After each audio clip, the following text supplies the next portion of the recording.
네, 지난주 판교 셰플에서 첫 통합 예배가 있었는데 다들 나오셨죠? 예. 성도님들이 BMW 잘 지켜주셔서 질서 가운데 잘 예배드릴 수 있었습니다.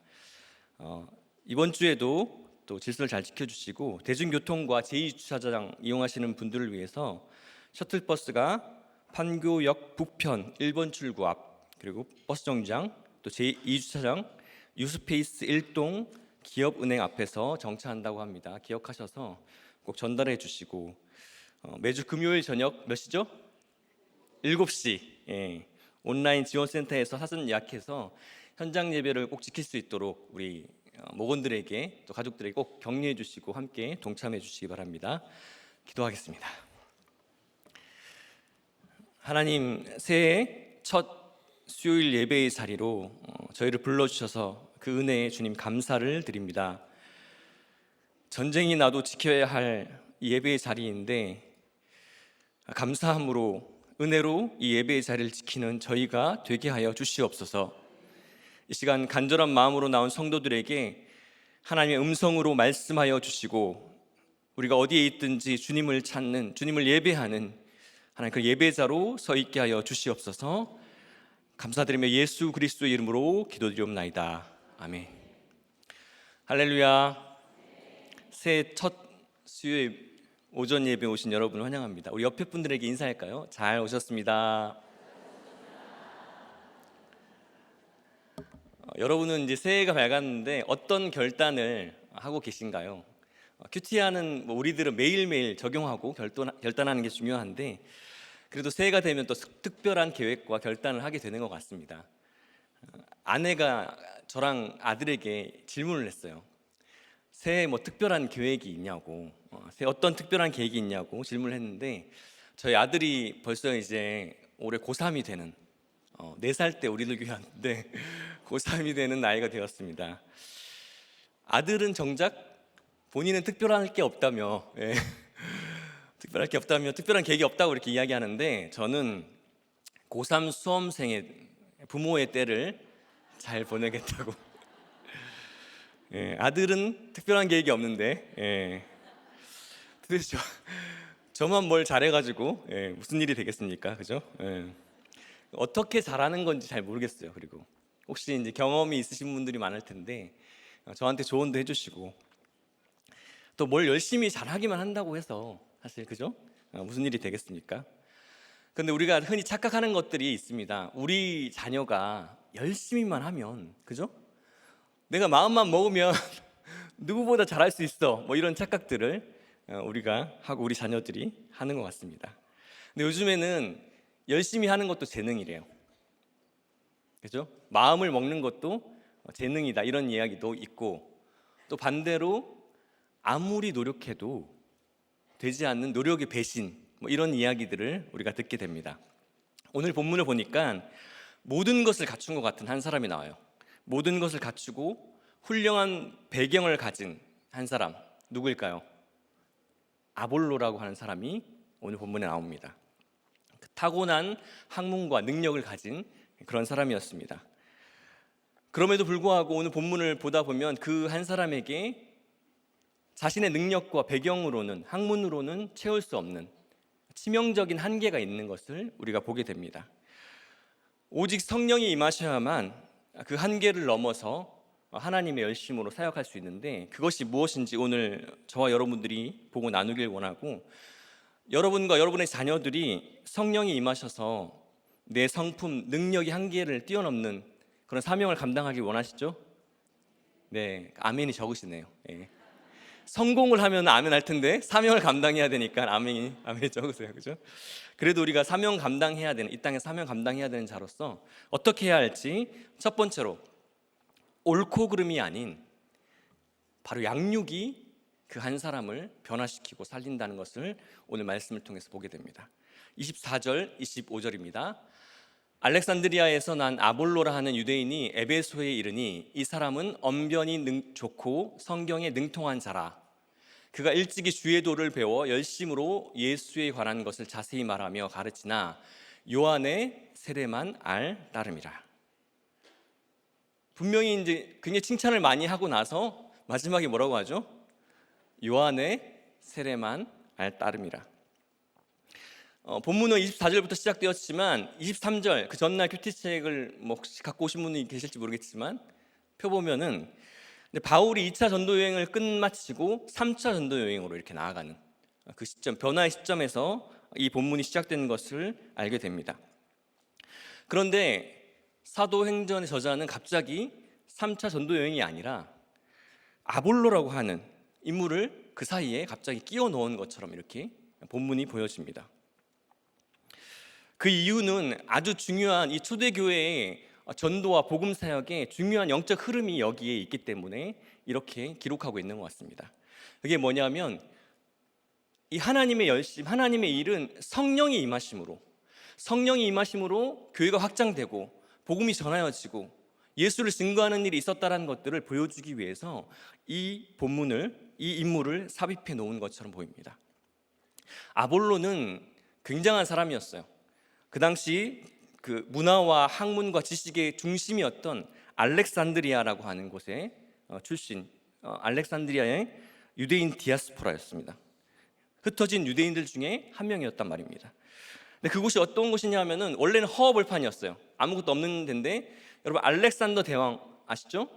알렉산더 대왕이 그곳을 정복하고 그 허허벌판과 같은 곳에 그 도시를 지었습니다. 세계 최대 규모의 도서관이 있었어요.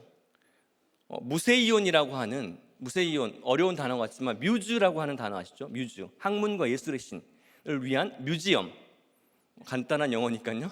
박물관, 학술 공동체가 있던 곳이 알렉산드리아였습니다.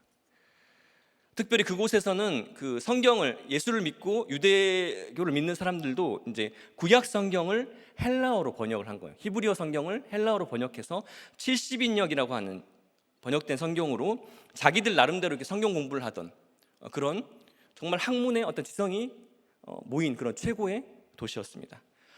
유대인 철학자 중에서 필로라고 하는 사람을 들어보신 분도 계실 거예요. 헬라 철학의 영향을 받은 굉장히 유명한 필로라고 하는 사람이 그 당시에 동시대에 활동을 했고, 아볼로 역시 그 필로라고 하는 철학자 영향을 받았을 것이다, 학문적 영향을 받았을 것이다 라고 학자들이 많이 봅니다. 그런데 그가 5절에 보니까 열심으로 예수에 관한 것을 가르쳤다라고 그렇게 오늘 기록하고 있습니다. 열심이 있었다는 거예요. 열정이 있었다는 거예요. 그런데 그 열심으로도, 학문으로도 되지 않는 게 있었다고 이야기하는 것입니다. 어떤 성경 연구가는 그에 대해서 이제 사도 중심의 교회, 초대 교회가 열렸는데 그럼에도 불구하고 자기 지식에 갇혀서 독립적으로 활동한 불완전한 교사가 바로 아볼로였다라고 이렇게 평가하기도 합니다. 이게 무슨 말입니까? 아볼로에게는 유대교 지식도 있고 수학적 화술도 있고 예수에 대해서도 알고 있었지만 그에게 없는 것이 하나 있었으니 그게 무엇이다? 증인 공동체, 그를 양육하고 세워줄 예수 그리스도를, 부활을, 성령을 경험한 증인 공동체가 없었다는 것입니다. 공부로 아무리 깨달으려고 해도 십자가가 나와 무슨 상관이 있는지, 예수님의 부활이 어떤 의미인지, 이 구속사의 의미, 그 의미를 알 수 없으니 예수에 관한 지식을 가르친 아주 훌륭한, 언변이 훌륭한 교사였다는 것입니다. 그런 그에게 오늘 브리스길라와 아굴라라고 하는 공동체가 찾아간 것입니다. 이 부부가 예수님의 부활이 무엇인지, 그 부활과 십자가가 나와 무슨 상관이 있는지, 성령이 도대체 지금 무슨 일을 하고 계신지에 대해서 자세히 알려준 거예요.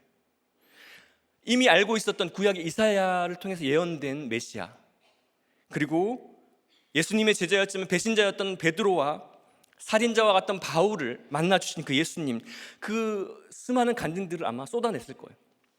막 깨어지기 시작한 거예요. 자기 지식의 한계에 부딪혀서 알지 못하던 것들이 깨어지기 시작한 것입니다. 그래서 그를 격려해서 아가야의 수도격인 고린도로 파송하는 것이 오늘 본문의 장면입니다. 저에게는 브리스길라와 아굴라 같은 분들이 있으셨을까요? 여러분에게는 어떤 분들이 브리스길라와 아굴라 같은 분이셨습니까? 저는 우리 교회 오자마자 양육을 받았는데 김은유 브리스길라와 오동원 아굴라 권사님들이 계셨어요.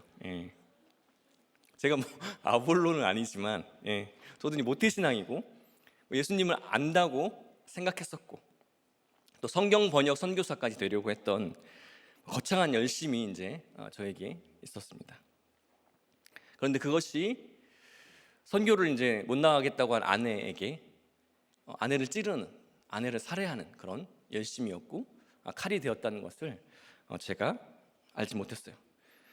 그러니까 저를 대적하고 있는 아내의 모습, 또 힘들다고 하는 그 아내의 말도 마치 저를 이제 대적하기 위한 말처럼 들렸고, 그래서 제가 아내에게 정말 힘든 게 뭔지 내가 보여주겠다 이렇게 복수의 칼을 갈면서 아내의 머리를 이렇게 치는 그런 살인자 같은 모습이 제 안에 있었습니다. 양육을 받기 전에는 정말 이제 옳고 그름으로 보려고 했어요. 나는 옳다. 그런데 양육을 받으면서 브리스길라 아굴라 공동체가 저에게 끊임없이 저를 혼내주시는 그런 은혜들을 경험하면서 내가 우리 가정을 망하게 하고 있구나. 내가 내 가정을, 내 아내를 무너뜨리고 있구나 라고 하는 실체를 보게 해주셨습니다.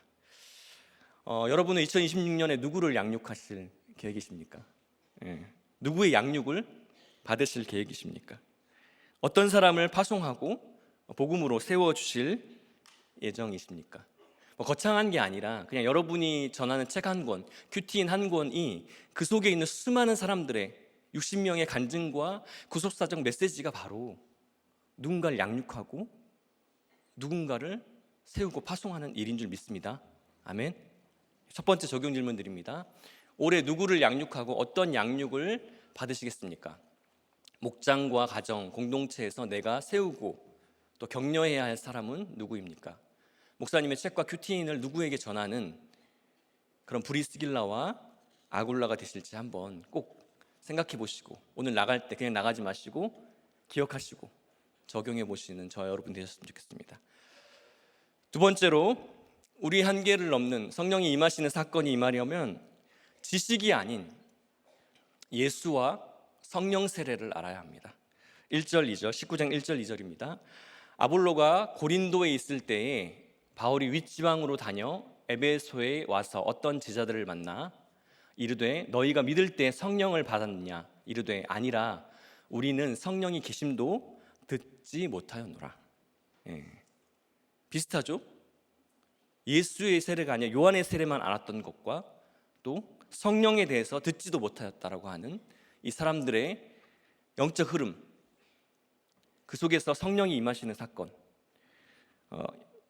일맥상통하는 이야기가 이어지고 있습니다. 바울이 이제 에베소가 있는 소아시아 지역이라고 불리우는, 사실 아시아는 아닌데 그죠? 그 당시 소아시아 지역이라고 불리우던 갈라디아와 부르기아 그 험준한 지형을 뚫고 사역을 이어가고 있었습니다. 그곳에서 어떤 제자들, 예수님의 제자들은 아니에요. 어떤 제자들이라고 하니까 제자들을 만납니다. 이들을 그 흩어진 요한의 제자들이라고 이렇게 보는 사람들도 있고, 그런데 맥락을 보고 목사님의 설교를 들어봐도 그 아볼로에 의해서 복음을 들었던 제자들일 가능성이 훨씬 높은 것 같습니다. 근데 이들에게 독특한 특이한 점이 있습니다. 이미 언급했던 것처럼 아볼로가 그랬던 것처럼 요한의 세례만 알고 성령의 계심도 알지 못했다는 거예요. 요한의 세례가 어떤 의미냐 하면 요한의 세례는 구약의 어떤 제사와 이어지는 개념의 세례였습니다. 구약에서 물에다가 깨끗하게 정결케 하는 제물을 그렇게 정결례를 하는 것처럼 이 세례는 물로 인해서 깨끗하게 되어지는, 죄가 사하여지는 그런 개념이 있는 세례였어요. 그런데 예수님의 세례는 그와는 다른 세례였던 것이죠. 제자들이 예수님의 세례를 할 때 침례를 경험해 보시는 분은 알겠지만 물속에 들어갔다가 이렇게 물속으로 나오는 경험을 합니다. 물속에 들어간다는 것은 예수님과 함께 십자가에 죽는 것처럼 내가 그 십자가, 죽음을 경험한다. 물에서 나오는 것은 내가 부활하신 예수님처럼 그 예수님의 부활에 동참한다 라고 하는 의미가 그 세례에는 더 나아가서 완성되어지는 의미가 있었던 것입니다. 마태복음 3장 13절에 세례 요한 직접 이렇게 이야기해요. 나는 물로 세례를 하는데 내 뒤에 오실 예수님은 불과 성령과 불로 세례를 베푸실 것이다. 성령과 불로 세례를 베푸실 것이다 라고 이야기합니다. 그러니까 예수님의 죽으심과 부활에 연합한 사건, 심판과 같은 그 사건을 뚫고 오신 그 예수님의 십자가, 이것을 경험하는 것이 바로 예수 그리스도의 세례이고 성령 세례라는 것입니다. 성령을 경험하지 못한 이 제자들은 당연히 그러니 예수님의 십자가와 부활이 무슨 상관이 있는지 알 수가 없었던 것입니다. 여러분, 그 부활과 예수님의 그 부활과 또 성령을 경험하기 전에 예수님의 제자들이 어땠는지 아시죠? 이들보다 더 형편이 없었습니다. 그들은 예수님을 배신하고 다 흩어지고, 그런데 부활하신 예수님을 만나기 시작하자 어떻게 됐습니까? 하나둘씩 모이기 시작했어요. 사명이 무엇인지 깨닫기 시작했어요. 성령이 임하자 이 제자들이 어떻게 됩니까? 이 제자들이 완전히 돌변을 해서 죽을까 봐 도망가던 그 사람들이 이제는 죽을 각오를 하고 복음을 전하기 시작한 것입니다. 우리 일대지에서 제가 이제 브리스길라와 아굴라 말씀드렸잖아요, 그죠? 김은유 브리스길라와 오동월 아굴라 우리 권사님들이 저에게는 계셨어요. 이 평신도가 브리스길라 아굴라라고 하는 것은 우리들 교회랑 너무 비슷해요. 그러니까 평신도가 고린도 교회의 두 번째 담임 목사가 되는 사람이 누군지 아십니까? 첫 번째 담임 목사는 바울, 두 번째는 아볼로, 신라 뭐 이렇게 됩니다. 제가 이제 불가리아 그리스 아울리치 갔는데 고린도 교회를 갔어요. 거기에 앞에 보면 큰 판이 있는데 1, 2, 3, 4, 5, 6 몇십 대 담임 목사까지 있는데 1대 바울, 2대 아볼로 이렇게 되어 있습니다. 그러니까 담임 목사가 될 이 당대 최고의 교사, 목회자 아볼로를 브리스길라 아굴라 평신도가 양육을 한 것입니다. 근데 이제 19장에서는 바울이 이 성령을 모르는 자들에게 이제 그들을 양육하기 시작합니다. 성령을 받았느냐라고 하는 질문을 하더니 두 번째는 너희가 무슨 세례를 그러면 받았느냐? 무슨 세례를 받았느냐? 정말 양육을 할 때 중요한 것이 어떤 질문을 하고 어떤 질문을 기억하고 내가 묵상하느냐가 너무 중요하더라고요. 저는 이 두 분의 브리스길라와 아굴라가 저에게 했던 질문들 중에서 가장 기억에 남는 게 목사님 도대체 무슨 죄를 지으셨어요? 도대체 무슨 죄를 지으셨는데 우리 예수님께서 목사님 때문에 십자가에 죽으신 겁니까? 굉장히 위트가 있는 질문이에요, 사실은. 그렇지 않습니까? 근데 이게 신학 박사라고 할 수 있는 질문이 아니거든요, 사실. 공동체에서 성령을 경험한 사람들, 예수님의 십자가가 무엇인지 아는 사람들이 할 수 있는 질문인 거죠, 사실. 양육할 때 한두 번밖에 사실은 이 질문을 듣지 않았습니다. 그런데 양육 12주, 그때 12주였습니다. 12주 내내 제 마음과 머릿속에서 떠나지 않는 질문. 도대체 내가 무슨 죄인이길래 나 때문에 예수님이 십자가에 죽기까지 하셨을까? 어릴 적에 모태신앙이었을 때 어릴 적에는 예수님 십자가가 불쌍한 자리였습니다. 우리 목사님이 예수님 십자가가 불쌍한 게 아니라고, 그렇죠? 예수님 십자가의 의미를 모르는 사람이 불쌍한 거라고. 제가 양육을 받으면서 막 그게 깨달아지기 시작한 거예요. 불쌍하던 그 예수님 십자가가 나에게 영광이고 은혜로 변하던 그 순간들, 내가 아버지를 죽이겠다고 그렇게 난리치던 살인자고 술 취해 방탕해서 불심판받아 마땅한 그런 죄인인데 내가 죽어야 되는 그 자리, 그 자리에 예수님이 계셨던 것이, 이것들이 다시 생각나기 시작했습니다. 근데 이번 말씀을 준비하면서 제가 고3 수능을 이제 2달 앞두고 사실은 아버지 죽이겠다고 그렇게 현관에서 망치를 들었었거든요. 그때도 예수님이 계셨지만 저의 삶의 그 수치의 사건들, 그 순간순간마다 예수님이 계속 그 자리에 계셨다는 것을 제가 다시 한번 이 말씀을 통해서 묵상하게 되었습니다. 제가 술 취해 음란하고 그걸 보실 수가 없는 거예요, 하나님이. 그러니까 제가 정말 말도 안 되는 여자 숙소에서 그렇게 갑자기 의식을 잃고 쓰러지는, 하나님이 얼마나 제가 안타까우셨으면 거기서 멈추게 해주셨어요. 거기서 제가 우울과 무기력의 나날들을 보낼 때 저는 그게 죄라고 생각 못했는데 내 스스로를 내가 죽이는 살인자 같은, 내 스스로를 죽이고 남도 죽이는 살인자 같은 짓을 내가 하고 있었던 거구나.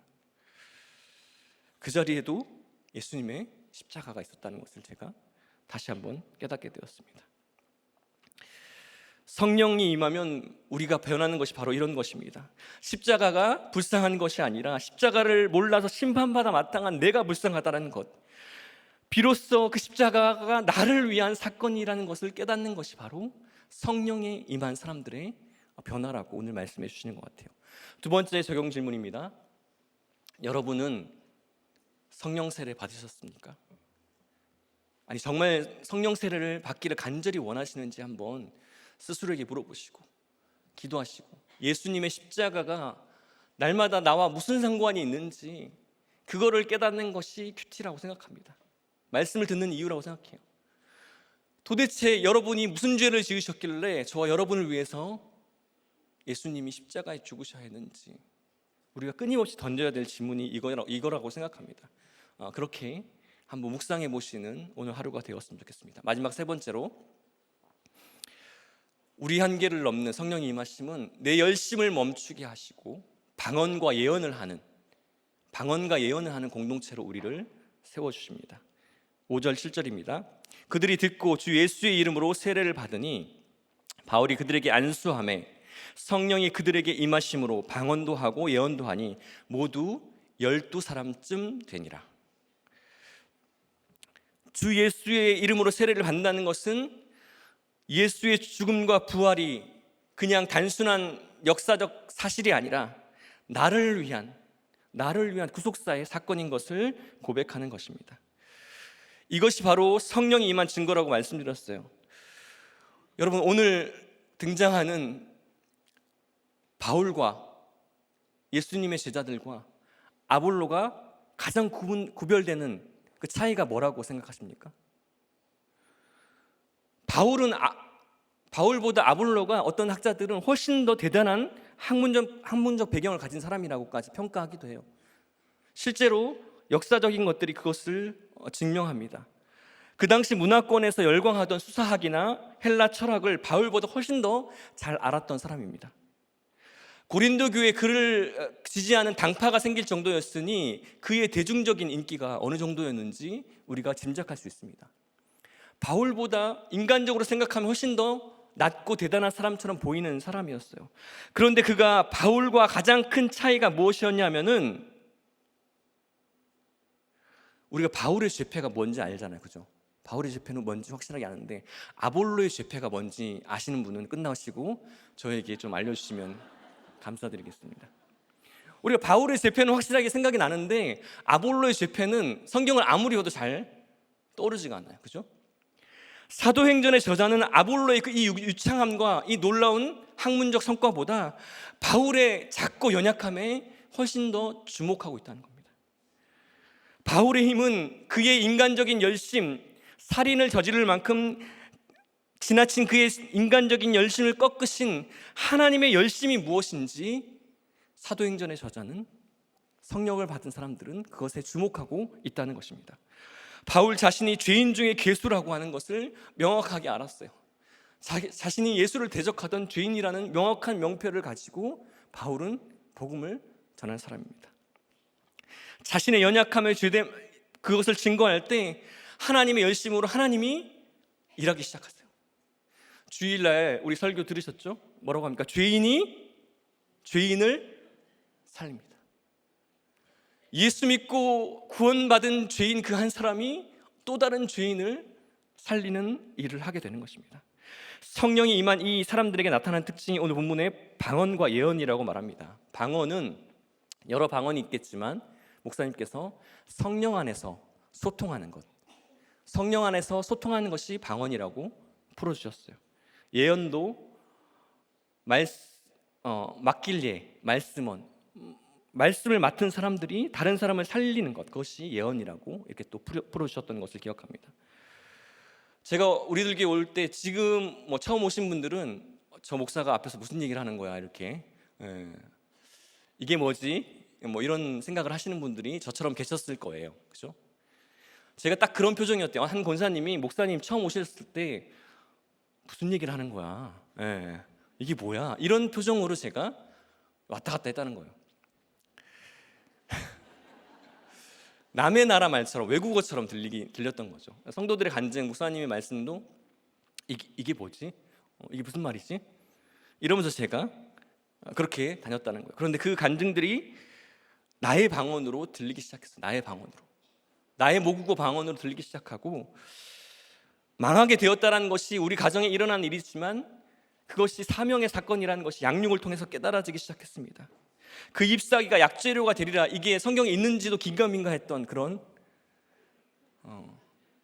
사람이었는데, 내 수치를 드러내셔서 내가 마땅히 들어야 될 소리를 듣는 것까지, 내 죄가 내 고난보다 크다는 그 말이 무엇인지 점점 알기 시작했습니다. 저희 아들이 이제 4살 때 우리들 교회 왔잖아요. 초등학교 가가지고 뒤에 이제 교회 다니는 친구가 있길래 자기가 아는 척 하려고, 야, 고난이 축복이야, 이렇게 이야기했대요. 그랬더니 그 애가 뭐야 이건, 이러면 고난이 왜 축복이야 이러면서 둘이 싸웠다는 거예요. 싸우고 와가지고 속상하다고. 왜 고난이 축복이란 말 모르지 아빠? 저희 아들은 이게 방언이 아니라 모국어인 거죠, 그죠? 이 방언이 너무나 이게 자기에게 잘 녹아 드는 겁니다. 그런데 저는 그렇지 못했어요. 그런데 방언이 이제 내 모국어로 들리기 시작하고, 성도들의 그 음성이 어떤 간증인지 내가 알기 시작할 때 나타나는 특징이 뭔지 아십니까? 자꾸 그걸 전하고 싶어요. 모르는 사람들한테, 내가 겪었던 고난이 있는 사람들한테 자꾸 이렇게 전하고 싶어져요. 신대원을 졸업하고 이제 목사 안수를 받으려고 이제 우리들 교회 초창기 때 제가 사역을 하면서 있었는데, 저희 둘째 고모님께서 양복을 입으라고 제가 좀 후줄근해 예. 그래서 이제 양복을 입으라고 큰 돈을 주셨어요. 근데 제가 아무리 생각해도 저는 비싼 양복을 오래 입을 자신이 없더라고요. 그래서 그 돈의 일부를 양복을 사고 나머지를 목사님 책을 사서 이렇게, 그분들은 모르셨을 거예요. 그분들의 돈으로 제가 책을 사드린 겁니다. 예. 안수식에 오신 친척들에게 책을 선물하고 큐티인을 선물하고, 그 당시에는 그게 유행이었어요. 지금도 이제 결혼식 때 이제 우리 청년들이 그렇게 하지만, 그리고 저 친구 결혼식에 가서도 이렇게 선물을 하고 그랬던 적이 있습니다. 지방에 있는 고향 친구 결혼식에 가서 책을 선물했는데 한 친구가 반응을 하기 시작했어요.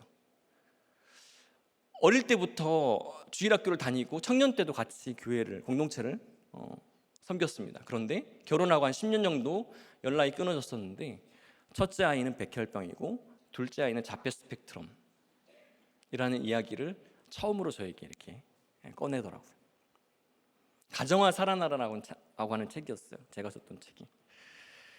지방에서 아이의 치료를 위해서 경기도까지 와가지고 우리들 교회를 등록하고 경상도에서 이렇게 우리들 교회를 오가며 다니기 시작했습니다. 그 집사님을 섬겨주신 초호님이 여기 어디 계실 거예요. 근데 아이의 치료에만 막 이렇게 몰입하다 보니까 말씀이 잘 안 들리는 거예요. 여러 가지 우여곡절이 있었는데 같은 고난이 있는 공동체에서 말씀을 해석해 주니까 정착을 하고 작년에 부부 목자 권찰이 되었습니다. 심지어 대예배 간증을 작년에 하는 걸 제가 듣게 되었어요. 친구 중 한 명이 작년에 심근경색으로 갑자기 하늘나라 가는 일이 있었습니다. 20년이 넘게 못 보던 친구들이 모여가지고, 주일학교 친구들이 모였는데, 교회를 다니는 친구, 교회를 못 다니는 친구, 여러 종류가 있었는데 다 비슷하더라고요. 가정의 고난과. 그 친구가 그 자리에서 저보다 열심히 이렇게 방언과 예언으로 어릴 적 친구들을 섬기고 있더라고요. 와, 이런 일이 일어나는구나. 와, 이런 일이 일어날 수 있구나라는 걸 제가 눈으로 똑똑히 보게 되었습니다. 그래서 저도 이제 목사잖아요. 제가 할 게 없잖아요. 그래가지고 저도 큐티인을 사서 그 친구들한테 보내고, 목사님 책을 사서 보내고 하는 일들을 계속하고 있습니다. 우리에게 사명이 저는 별게 아니라고 생각합니다. 올해 여러분이 기억하셔야 될 것은, 우리가 성령을 받은 자로서 방언과 예언을 하는 것, 내가 직접 전하지 못한다면 큐티인을 전해서라도, 큐티인의 60명의 간증을 통해서라도, 목사님의 구속사의 말씀을 통해서라도 한 명에게 회개의 방언으로 또 예언의 말씀을 전하는 그 역할로 섬기는 것이 바로 저와 여러분이 올해 계획하고 결단해야 될, 날마다 결단해야 될 그것이 아닌가라는 생각을 하게 됩니다. 마지막 적용 질문 드리겠습니다. 말씀과 양육을 통해 쏟아지는 성도들의 간증이 성령의 방언으로 들리십니까? 아니면 여전히 알아들을 수 없는 외국어처럼 들리지 않습니까? 여러분이 말씀을 맡은 자로서 이번 한 주 누구에게 어떻게 이 복음을 전하실지 한번 생각해 보시고, 꼭 오늘 나가실 때 뭐라고요? 책 한 권 사서 꼭 한 명에게 내가 사명자로서 전한다, 이 결단을 하시는 저와 여러분 되시기 주님의 이름으로 축복해 드립니다. 말씀을 마무리하겠습니다. 성령이 임하심으로 내 성품, 내 능력의 한계를 뛰어넘는 사명을 감당하려면 첫 번째로는 옳고 그름이 아닌 양육이 한 사람을 살린다는 것을 기억하시고 꼭 양육하시고 양육받으시고, 두 번째로는 지식이 아닌 예수와 성령 세례를 아는 것이 너무나 중요하다. 세 번째는 내 열심을 멈추고 방언과 예언을 하는 공동체 일원이 되어야겠다. 그렇게 결단하시는 여러분 되시기 바랍니다. 기도하시겠습니다. 하나님, 우리의 열심으로는 도저히 할 수 없는 그 한계를 성령의 열심을 통해서 하시는 그 말씀을 오늘 다시 한번 보게 하심에 감사합니다. 우리에게 성령이 주님 임해야 하겠습니다. 우리 자녀, 우리 배우자, 부모, 형제, 지체에게 성령이 임해야 하겠습니다. 한낱 어리석은 경험과 지식으로 하나님의 뜻을 재단하는 우리가 되지 않게 하여 주시고, 성령의 방언과 예언으로 약재료가 되어 나도 살고 남도 살리는 우리가 될 수 있도록 이 한 해를 주님 붙들어 주시옵소서.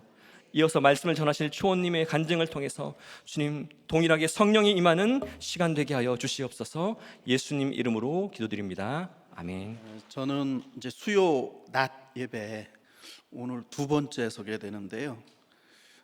다른 초님들보다는 조금 덜 쓴 편입니다. 이제 연휴가 있는데요. 저는 지금 고등학교에서 학생들을 가르치고 있습니다. 그래서 방학 때가 아니면 수요일 이 시간에 시간을 내기가 참 어렵습니다. 그런 사정으로 수요 강단에 설 기회가 적었는데요. 이번에도 지난번 새벽 설교는 제가 한 게 2달 조금 더 됐거든요. 그러다 보니까 올해도 뭐 별일 없이 잘 지나가는가 보다라고 생각을 했어요. 그런데 2주 전, 작년 12월 24일 성탄절 하루 전날이에요.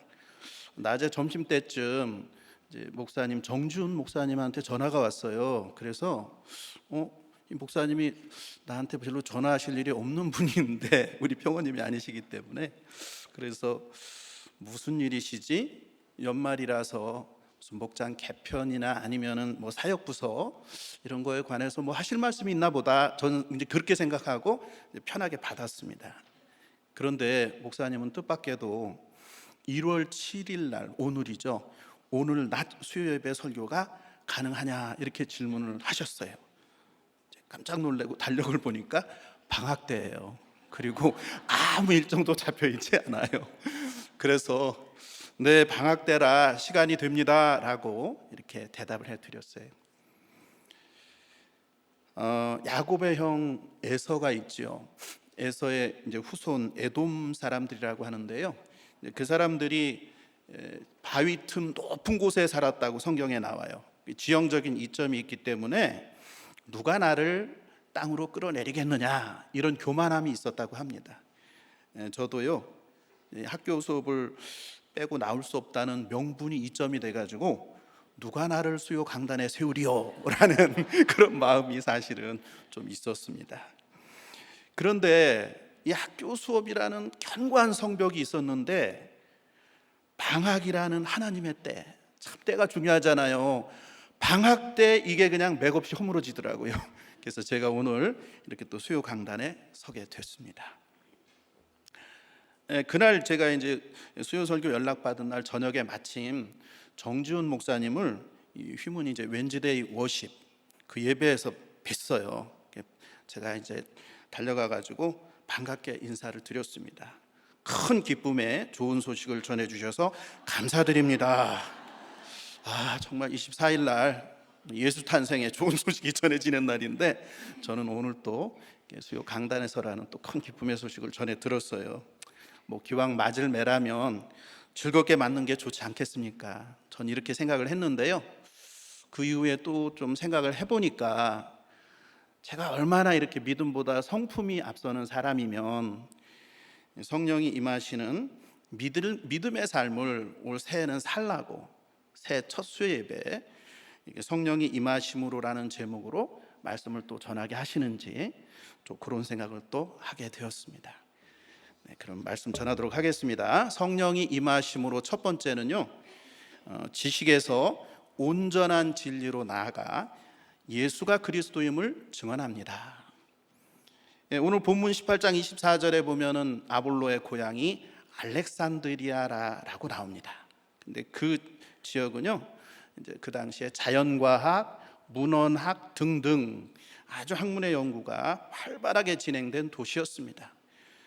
아볼로가 이런 도시에서 나고 자라서 나중에 성경에 능통하고 또 토론과 언변이 뛰어난 사람으로 성장을 했습니다. 그리고 나중에는 예배소에 이르러서 예수에 대한 것을 가르쳤다라고 오늘 성경은 말씀하고 계십니다. 저는 부모님이 시골에서 농사를 지으셨습니다.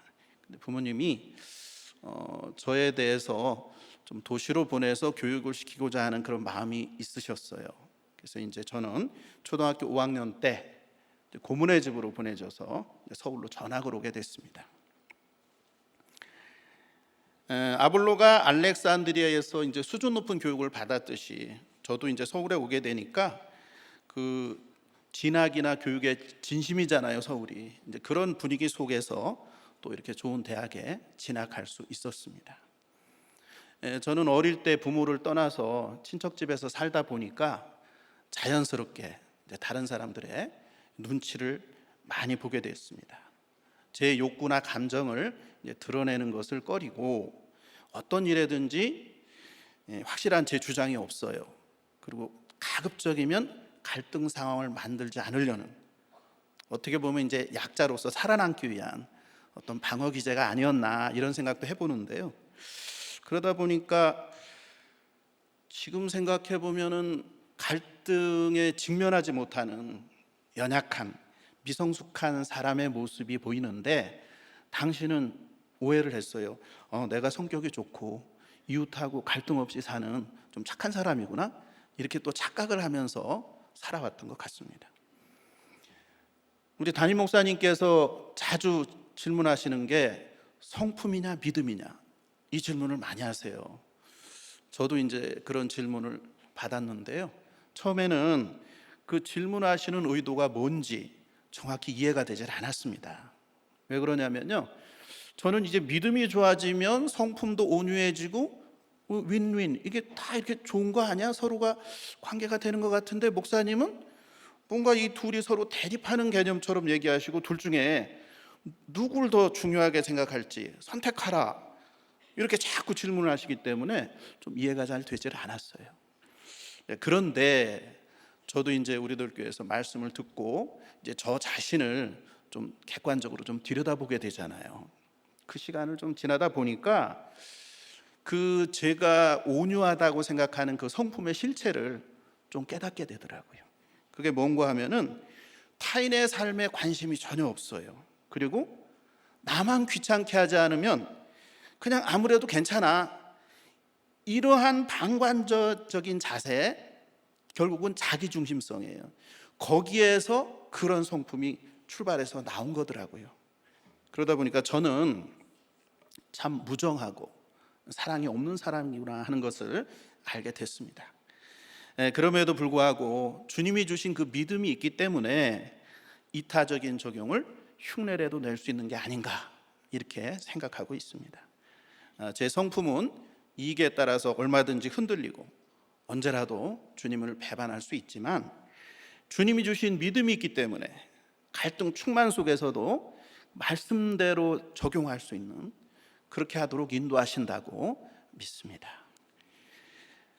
제가 대학에 들어갔는데 이제 화학을 배우는 학과였어요.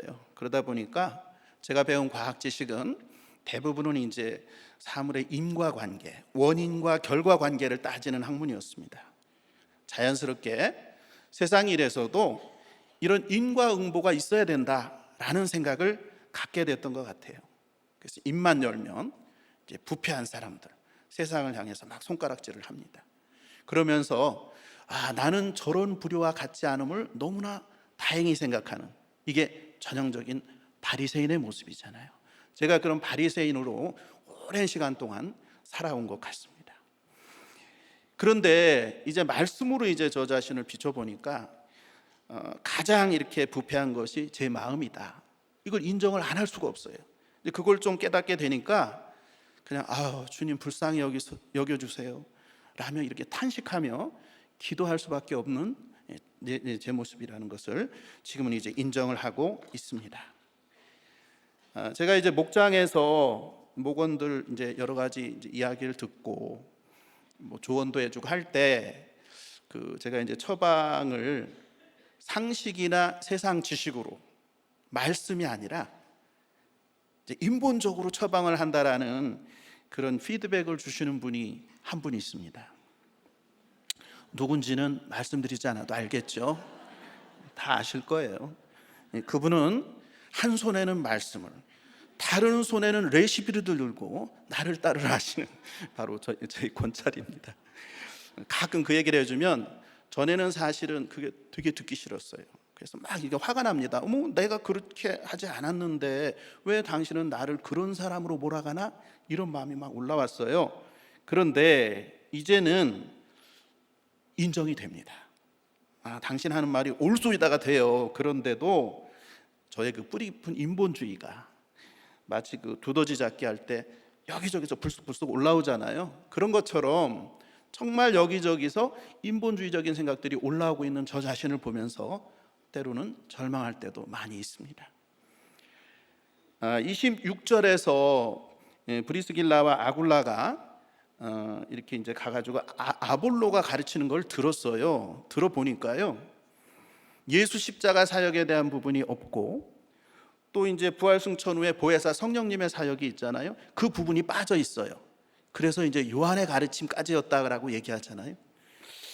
그러다 보니까 이 브리스길라와 아굴라가 그 아볼로를 집으로 데려다가 예수가 그리스도라는 그 하나님의 도를 정확하게 풀어서 가르치고 설명을 해 주었다고 합니다.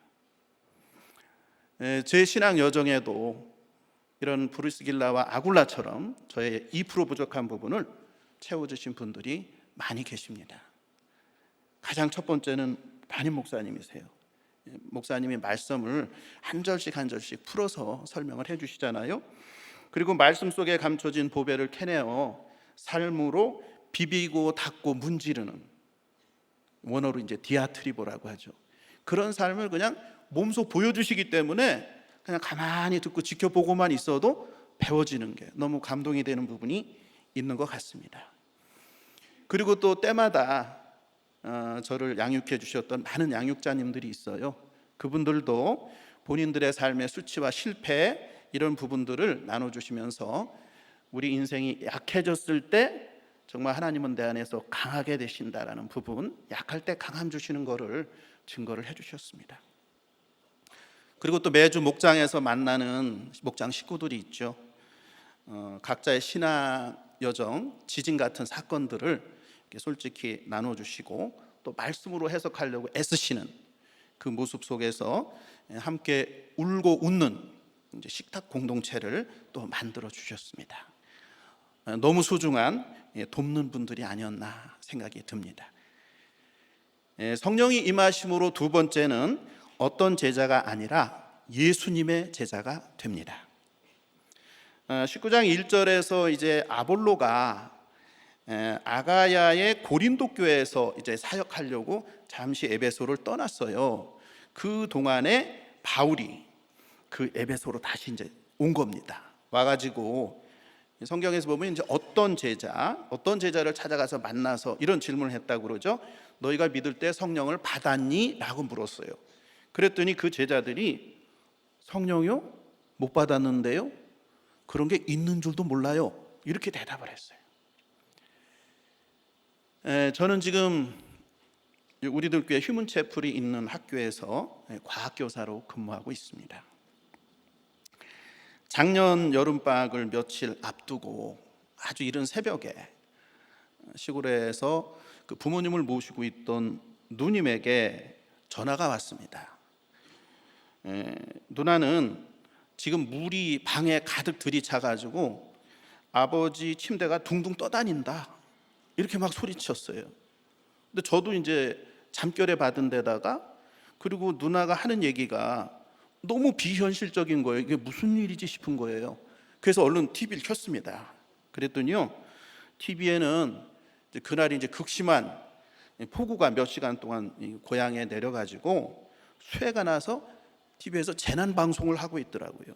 그러니까 그 사실이 현실인 거였죠.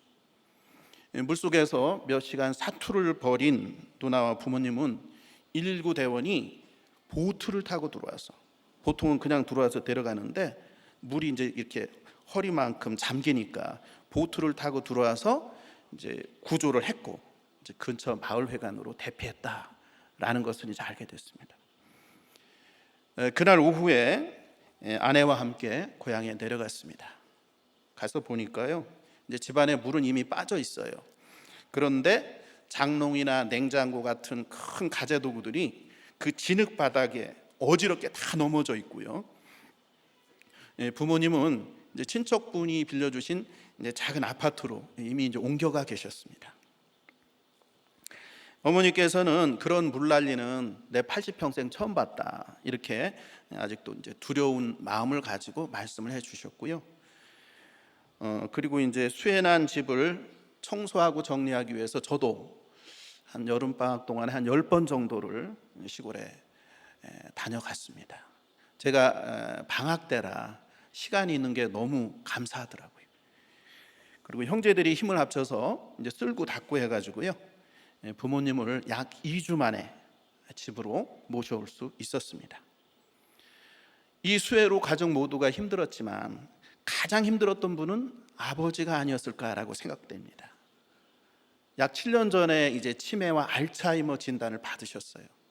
그리고 나서 1년 전부터는 완전히 침대에 누워서만 생활하셨습니다.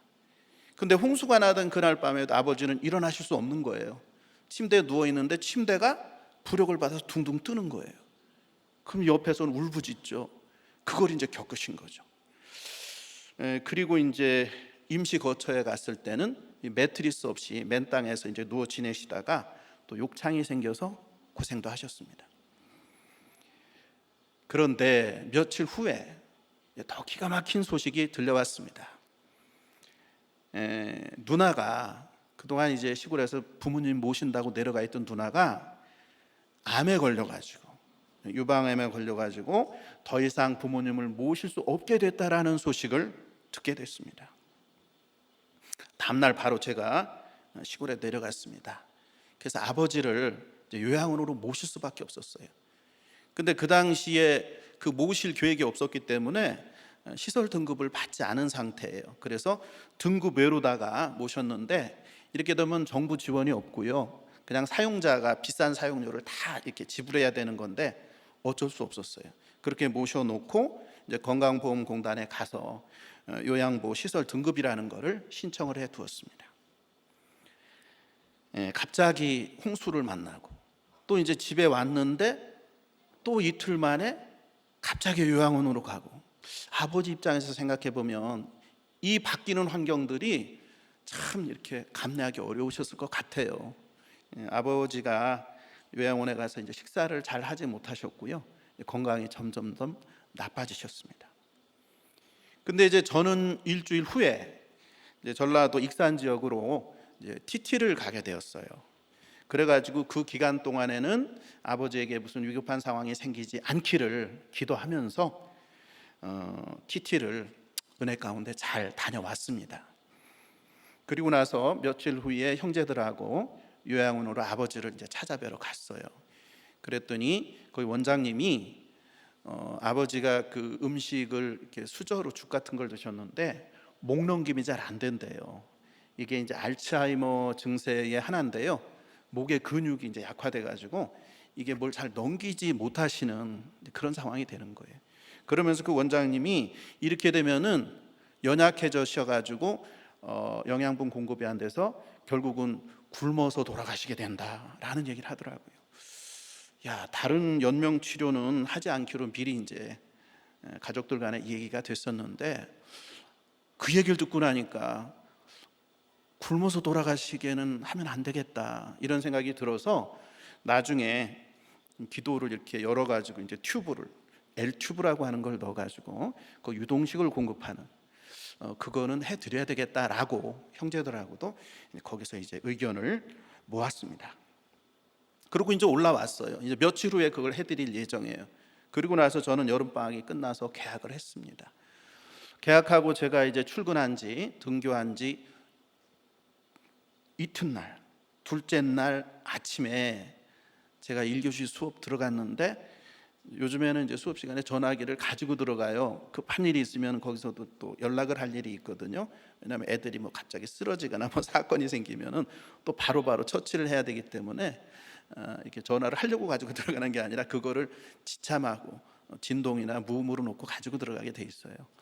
가지고 들어갔는데 거기에 딱 뜨는데 그 요양원 간호팀이 뜨는 거예요.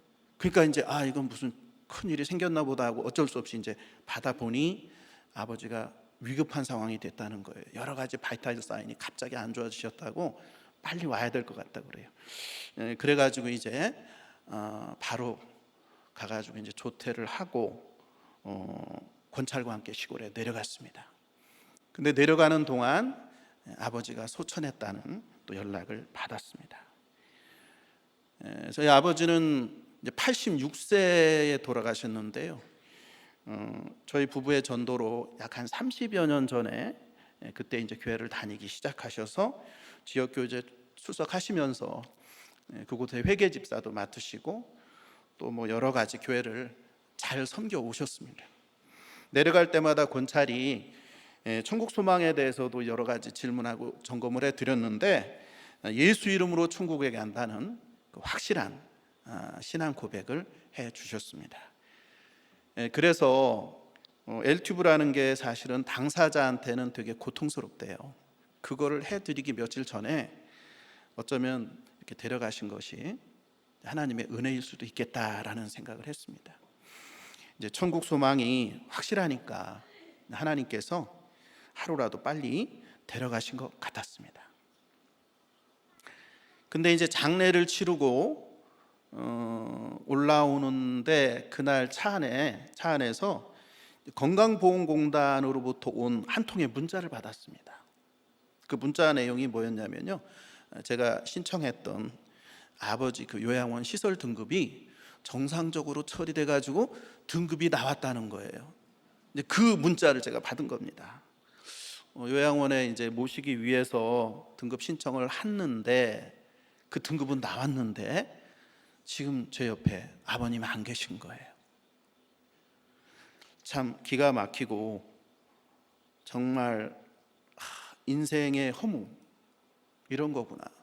또 어떤 아이러니 같은 거를 느끼지 않을 수가 없었습니다. 우리가 이 땅에서 사는 동안에 여러 가지 계획들을 세웁니다. 또 뭐 자격증도 따고요, 등급도 받고 합니다. 그런데 하나님께서 데려가시면 진짜 모든 것이 일순간에 아무 의미와 소용이 없어지는구나 라는 거를 좀 뼈저리게 느꼈습니다. 하나님께서 생명을 허락하신 그 시간 동안에 그냥 사명 잘 감당하고 또 하나님 뜻을 따라 잘 살아가야 되겠다라는 생각을 많이 했습니다. 바울은 요한의 세례만 알고 있는 에베소의 어떤 제자들에게 예수 이름으로 받는 성령 세례에 대해서 가르칩니다. 예수님께서도 부활 후 승천하실 때에 오직 성령이 너희에게 임하시면 너희가 권능을 받고 예루살렘과 온 유대와 사마리아와 땅끝까지 이르러 내 증인이 되리라. 이게 바로 성령 세례를 가르쳐 주신 거거든요. 성령은 우리가 믿을 때 받습니다. 그럼 우리의 믿음이라는 것은 무엇일까요? 바로 내 죄를 깨닫고 회개하고 주님께서 십자가에서 죽으심으로 내 죄를 깨끗게 하셨음을 고백하고 인정하는 것, 이게 바로 믿음이고요. 이런 믿음이 있을 때 은혜로 주시는 것이 바로 성령이다, 이겁니다. 아버지 장례에는 교회에서 많은 지체분들이 함께 해주셨습니다. 아버지가 다니시던 시골 교회가 있으시기 때문에 그 교회 목사님에게 전체적인 장례 순서를 부탁을 드렸습니다. 그렇기 때문에 우리들 교회 위로 예배는 한 번만 드리게 됐는데요. 그런데도 많은 성도님들이 찾아와 주셔서 위로하고 지체의 사랑을 이렇게 보여주셨습니다. 어머니와 거기에 있던 다른 형제들도 그 모습을 보면서 그 먼 곳에서 이렇게 많이 오실 수 있나 되게 놀라워하셨습니다. 슬픔을 나누며 위로해 주신 성도님들께 정말 감사의 말씀을 드립니다. 저는 아버지 장례를 마치고 올라온 다음 날 또 이사를 했습니다. 하나님께서는 싱크트립 여름 사역, 그리고 저희 집의 이사 날짜 아주 기가 막히게 이걸 피해 가지고요, 그냥 아버지를 데려가시고 그 장례 시간하고 겹치지 않도록 해주셨어요. 인분을 쇠똥으로 감해 주시는 하나님의 긍휼하심을 느낄 수 있었습니다. 특히 아버지를 갑자기 요양원에 모시고 또 이제 장례를 치르고 하는 동안에 그동안에 형제 간에 쌓여있던 그 오해와 갈등이 좀 있었는데요, 이것을 이렇게 풀 수 있는 시간이 되었습니다. 모든 싸움 끝에는 돈이 있다고 하죠. 우리들 교회에서는 너무나 이 가르침을 많이 자주 듣기 때문에 저도 이제 들은 말씀이 있어서 결정적인 순간에 욕심을 내려놓고 형제들하고 화해할 수가 있었습니다. 성령이 임하심으로 세 번째는 주 예수의 이름으로 세례를 받고 권능이 임합니다. 5절에서 그들이 듣고 주 예수의 이름으로 세례를 받았다고 합니다. 그리고 6절에서는요, 바울이 그들에게 안수함에 성령이 그들에게 임하심으로 방언도 하고 예언도 했다라고 기록되어 있습니다. 오순절 성령 강림 사건 다 기억하시죠? 제자들이 성령의 충만함을 받고 여러 나라의 말, 이게 방언이에요. 여러 나라의, 각 나라의 말을 우리가 방언이라고 하는데요, 그 말로다가 어떤 말씀을 전하고 간증을 하고 말을 하게 되니까 모여있던 각 나라 사람들, 여러 지방에서 온 사람들이 각기 자기 곳 난 곳 방언으로 그 지역의 언어로 복음을 들을 수 있었다라는 겁니다. 그리고 또 예언이라는 것은요, 이 예자가 미리 예자로 알고 계신데 그렇지 않습니다. 이건 맡길 예자라는 한자고요. 그래서 예언하면은 뭐 장래에 되어질 일들을 미리 뭐 얘기해주고 이런 걸 예언이라고 생각하는 분들이 계신데 그건 아니고요. 맡길 예자를 쓰면 하나님이 맡겨주신 말씀인 거예요. 우리에게 하나님이 맡겨주신 말씀이 있습니다. 그 구속사적인 복음의 말씀을 다른 사람들한테 전해서 다른 사람들도 구원받게 하고 변화되게 하고 하는 것이 바로 이 예언이다, 이렇게 생각하시면 되겠습니다. 제가 지금까지 신앙생활을 하면서 가장 피하고 싶은 주제가 있다면요, 전도와 방언입니다. 지금까지 전도를 몇 분 하긴 했어요. 그렇지만 전도하면 여전히 어려운 것 같습니다. 상대방이 내 말을 듣고 긍정적으로 얘기하면 좋은데 되게 부정적으로 까칠하게 나오고 거절하면 어떡하지? 그 이후에 또 관계만 어색해지는 게 아닐까? 또 이런 걱정을 합니다. 또 이렇게 보면은 지금 잘 살고 있는 것 같은데 그 사람의 인생에 갑자기 개입해가지고 너 예수 믿어야 돼 라고 얘기하면 조금 교양이 없어 보이기도 합니다. 그러나 가장 근본적인 문제는 제게 영혼 구원을 위한 불타는 사랑이 없다는 사실입니다. 저의 삶의 우선순위가 영혼 구원에 있지 않고 좋은 관계를 유지하기 혹은 기한 내에 내게 주어진 과제 해결하기, 이런 거, 이거 전부 다 인본적인 요구잖아요. 이런 것들을 잘 수행하는 것이 항상 삶의 우선순위에 있기 때문에 이것이 가장 큰 문제다라고 생각을 합니다. 영혼 구원의 문제에서 저에게 주어진 시간이 영원할 것처럼, 그러면서 늘 다음 기회를 외치고 있는 제가 참 어리석고 완악한 사람임이 인정이 됩니다. 생각지 못한 아버지의 소천을 겪고도 교훈을 얻지 못하고 현재가 내게 허락된 유일한 시간임을 인식하지 못하는 저는 영적 지지나 같습니다. 저는 형제가 5인데요, 그 중에 2만 예수를 믿고 나머지 3명은 불신앙입니다. 인본적인 갈등으로 힘든 관계도 있지만 새해에는 영혼 구원을 우선순위로 놓는 적용을 하도록 하겠습니다. 저는 방언을 받기 위해 랄랄라 같은 이렇게 음절을 반복적으로 소리내는 기도 있잖아요. 그런 걸 좀 해본 적이 있어요. 그런데 아직 방언은 못 받은 것 같습니다. 그런데 방언이란 세상 사람들이 알아들을 수 없는 구속사적인 말씀을 통해 하나님의 마음을 공감하게 하는 것이다 라고 목사님께서 가르쳐 주셨는데, 그 말씀이 많이 마음에 와닿는 것 같습니다. 예를 들어 고난이 축복이다, 문제 하나는 없고 문제 부모만 있다, 이런 얘기를 세상 사람들한테 하면요 못 알아들어요. 방언처럼 듣습니다. 하나님 나라의 진리를 말해도 알아듣지 못하는 이런 사람들에게 손과 발이 가는 성김과 권면으로 그들이 말씀이 들리게끔 돕는 것, 이것이 진정한 방언이라고 생각을 합니다. 네, 말씀을 맺겠습니다. 성령이 임하심으로의 인생은 지식에서 온전한 진리로 나아가 예수가 그리스도임을 증언합니다. 어떤 제자가 아니라 예수님의 제자가 됩니다. 주 예수의 이름으로 세례를 받고 권능이 임합니다. 기도하시겠습니다. 하나님 아버지, 작년 여름 홍수와 질병으로 병상에 누워 계시던 아버지가 갑자기 소천하셨습니다. 내 생각과 계획대로 살고 있는 줄 착각하지만 저녁 한때 큰 비만 내려도 할 수 있는 게 아무것도 없는 연약한 인생임을 고백합니다. 밑동 잘린 나무처럼 잠깐만의 시들 인생임을 알면서도 이 땅에서 인정받고 잘 사는 게 우상이 되어 오늘 하루도 하나님 없이 분주하게 살아가는 저희를 불쌍히 여겨 주시옵소서. 아버지 하나님, 우리에게 성령을 주셔서 말씀을 듣는 지혜와 때에 맞게 적용하는 분별력을 주시옵소서. 그 잎사귀는 약재료가 되리라는 올해 표어처럼 각자의 고난에서 말씀의 잎사귀로 살아난 간증이 약재료가 되어 내게 부어주신 지체를 생명이신 주님께 인도하는 영혼구원의 사명을 감당하는 한 해가 되게 하여 주시옵소서. 담임 목사님의 일본 사역에 기름 부어주시고 영육간의 독수리 날개친같이 새 힘을 허락해 주시옵소서. 함께 동력하시는 사역자님들에게도 같은 은혜를 주시옵소서. 이 나라를 긍휼히 여기사 인권을 앞세운 악법들이 제정되지 않도록 막아주시고 태아생명보호법이 제정되어 인구 절벽으로부터 이 나라를 지켜주시옵소서.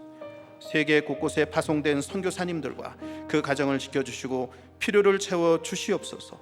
이 모든 말씀 우리를 죄에서 구원해 주신 예수님 이름으로 기도하옵나이다. 아멘.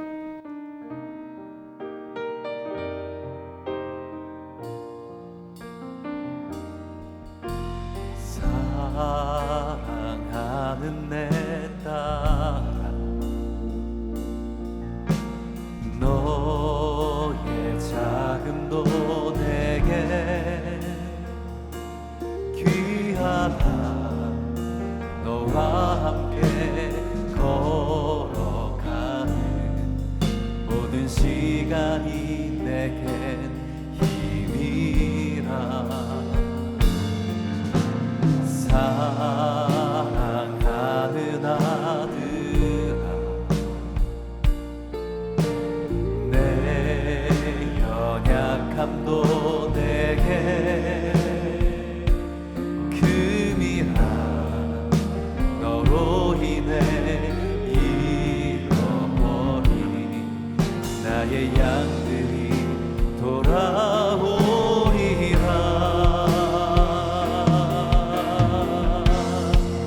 조금 느린 듯해도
우리의 작고 연약함을 통해서 하나님의 열심을 이루신다라고 하는 이 찬양처럼 오늘 초원님의 그 알렉산드리아 같은 높은 교육, 그럼에도 불구하고 여전히 회피하고 여전히 내중심적이고 이기적인 하나님, 나도 어쩔 수 없는 이 연약함을 불쌍히 여겨달라고 이 시간 기도하길 원합니다. 주님, 우리가 고백드리는 이 고백만으로도 이 시간 성령이 임하시기 시작하는 그런 역사가 일어나게 하여 주시옵소서.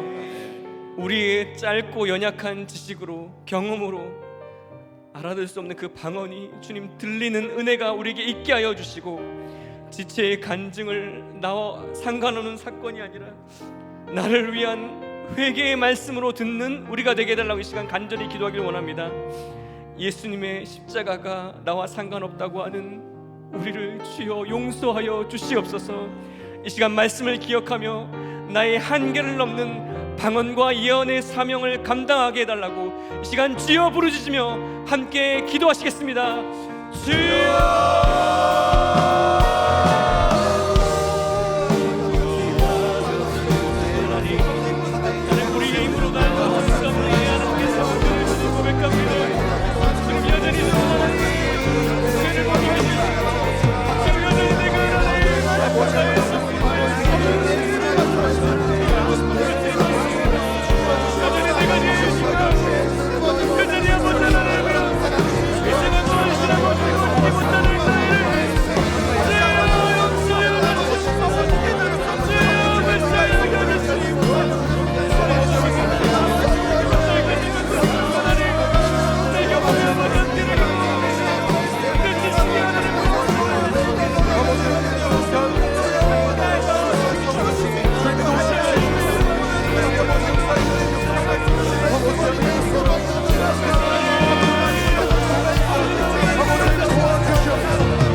이 시간 우리 가정에 구속사의 삶을 증거하는 브리스길라와 아굴라, 바울과 같은 한 사람의 역할을 감당하는 우리가 되게 해달라고 기도하길 원합니다. 주님, 이혼의 위기, 가족의 가출과 중독 가운데 절망하는 가정이 있습니다. 하나님, 이 가정에 이 고난이 예수 그리스도의 십자가를 알아가는 분명한 약재료가 되는 그런 은혜가 임하게 하여 주시옵소서. 우리 배우자와 자녀와 부모 형제, 주님 성령이 임하심으로 내가 어찌할 수 없는 이 하나님 연약함과 죄가 오히려 하나님을 사랑하는, 하나님 성도를 사랑하고 전도하는 약재료가 되게 하여 주시옵소서. 고통도 능히 통과하는 은혜를 허락하여 주시옵소서. 용서하게 하여 주시옵소서. 생명을 전하는 사명을 갖게 하여 주시옵소서. 이 시간 우리 가정을 주님 살려달라고 우리 주여 세 번 부르짖고 함께 기도하시겠습니다. 주여!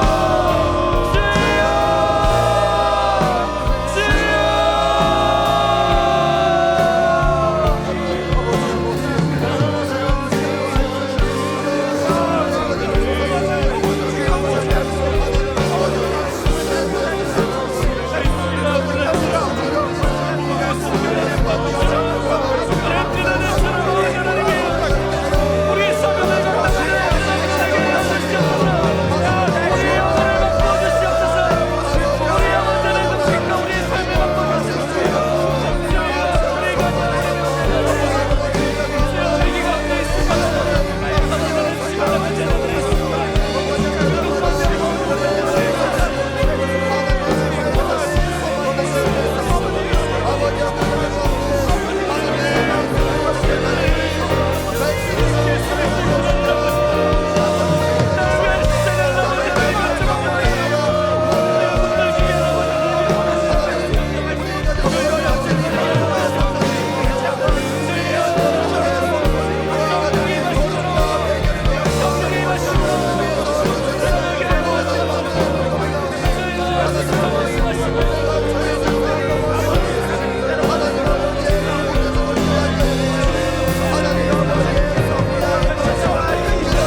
하나님, 강한 우리 너희 공동체, 성령의 공동체로 우리를 세워주심에 이 시간 감사하는 기도를 드리길 원합니다. 비치고 혼란나고 원통하는 자들을 하나님 이 공동체로 모아주셨는데 그 성령의 공동체 영성을 잃지 않는 우리가 되게 해달라고 이 시간 간절히 기도하길 원합니다. 누군가를 양육하거나 양육을 받으며 목장에서 예배에서 모이기를 패하는 어떤 사람들과 같은 습관이 아니라 주님, 공동체를 사랑하고 사모하는 그 한 사람이 우리가 되게 하여 주시옵소서. 1월 판교 현장연합 예배 가운데 주님 은혜를 더하여 주시옵소서. 하나님, 예배의 자리로 나오는 사람들이 넘치고 축제 예배가 되게 하여 주시옵소서. 담임 목사님의 일본 사역의 열매가 주님 불모지 같은 그 땅 가운데 사도 바울을 통해서 하셨던 그 성령의 역사처럼 놀라운 역사가 타오르게 하여 주시옵소서. 국내 TT와 모든 주일학교 사역 가운데도 하나님 우리 자녀들에게 성령이 임하게 해달라고 다시 한번 이 공동체와 목장과 교회를 위해서 주여 부르짖으며 함께 기도하시겠습니다. 주여!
(2026년) 여전히 세계 열방 가운데 전쟁의 소리가 그치지 않고 있습니다.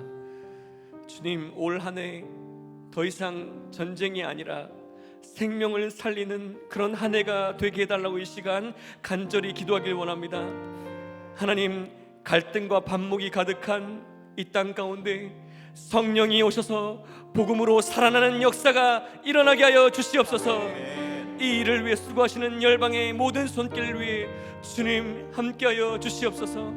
이 땅의 교계와 교육과 정치와 사회 모든 지도자들에게 주님 성령이 임하게 하여 주시고 하나님의 열심으로 이 나라를 살리려 온 그 한 사람이 생명의 통로가 되게 하여 주시옵소서.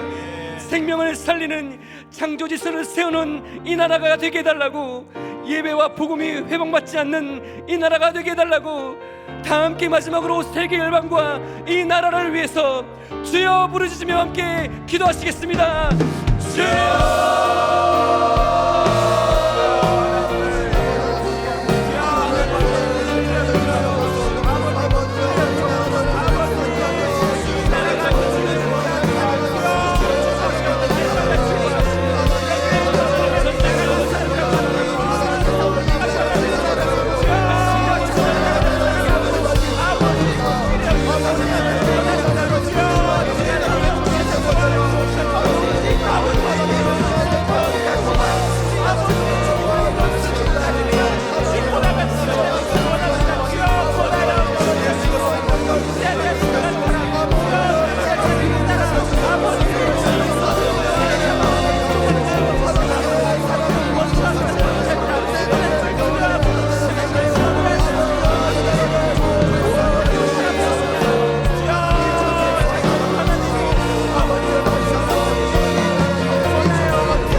공동체 기도 제목들을 함께 보시며 이 시간 기도하겠습니다. 박정식 집사님 폐암 투병 중이십니다. 조성식 집사님 언니 조성심님 장폐색증이 있다고 합니다. 정계자 집사님 유방암 수술을 하십니다. 박희상 집사님 췌장암 항암 중이십니다. 이지호 성도님 백혈병이 재발했다고 합니다. 정일아 권사님 친정어머니 허재금님 허리뼈 수술을 하십니다. 박기양 집사님 친정어머니 당남염이라고 하십니다. 조숙화 집사님 신경 차단술을 하십니다. 김상수 강정희 집사님 아들 김문경 고륙종 암이라고 합니다. 백경 집사님 오른쪽 고관절 수술을 하셨습니다. 권원란 집사님 시어머니 이정범님 구강 편평 세포암이라고 하십니다. 김종미 집사님 동생 김나리 집사님 유방암 말기시라고 합니다. 정성호 집사님 조카 배성경님 손에 출혈이 있다고 합니다. 고영대 집사님 아버지 담도암 수술 예정이십니다. 성지 집사님 셋째 임신 중이십니다. 김경란 집사님 여동생 김혜란님 이단의 유혹이 끊임없다고 합니다. 이수희 집사님 별거 중인 남편이 공동체로 돌아오기를 기도 제목 내셨습니다. 홍순인 집사님 음주 사건으로 재판 중이라고 합니다. 이 모든 공동체의 기도 제목을 가지고 이 시간 하나님 이 고난이 약재료가 되게 해달라고, 성령이 임하셔서 회복이 일어나고 성령의 역사로 세워지는 일들이 일어나게 해달라고 이 시간 마지막으로 주여 외치며 공동체의 기도 제목을 함께 기도하시겠습니다. 주여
하나님 이 시간 폐암과 장폐색, 유방암, 췌장암, 백혈병, 폐혈성 쇼크, 담도암, 뇌출혈과 유산의 위험 가운데 있는 주여 이 모든 성도들에게 성령이 임하게 하여 주시옵소서.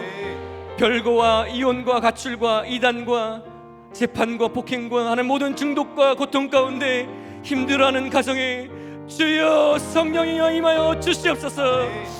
주여 고쳐 주시옵소서. 성령의 능력으로 회복시켜 주시옵소서. 나사렛 예수 그리스도의 능력으로 모든 질병과 고난의 문제가 주여 떠나가게 하여 주시옵소서.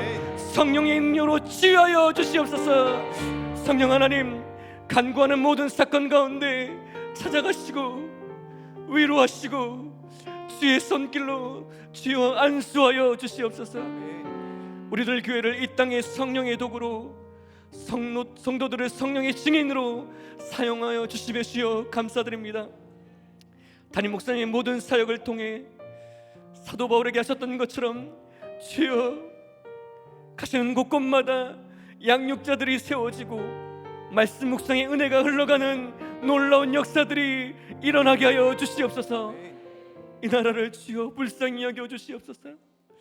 하나님, 그 잎사귀가 약재료가 되는 주여 수많은 주의 성도들을 통해서 이 나라가 세워지게 하여 주시옵소서. 열방과 교회의 모든 사역자와 성도와 가정에 성령이 임하셔서 하나님, 놀라운 방언과 예언의 역사들이 주여 흘러 넘쳐나게 하여 주시옵소서. 이제는 우리 주 예수 그리스도의 십자가의 은혜와 하나님 아버지의 독생자 주신 그 크신 사랑과 성령의 임재하심이 고난이 약재료가 되어 살아나는 방언과 예언의 사명을 감당하길 원하는 우리 모든 성도들과 목사님의 일본 사역과 그 열매 가운데 지금으로부터 영원토록 함께 하시기를 간절히 축원하옵나이다. 아멘.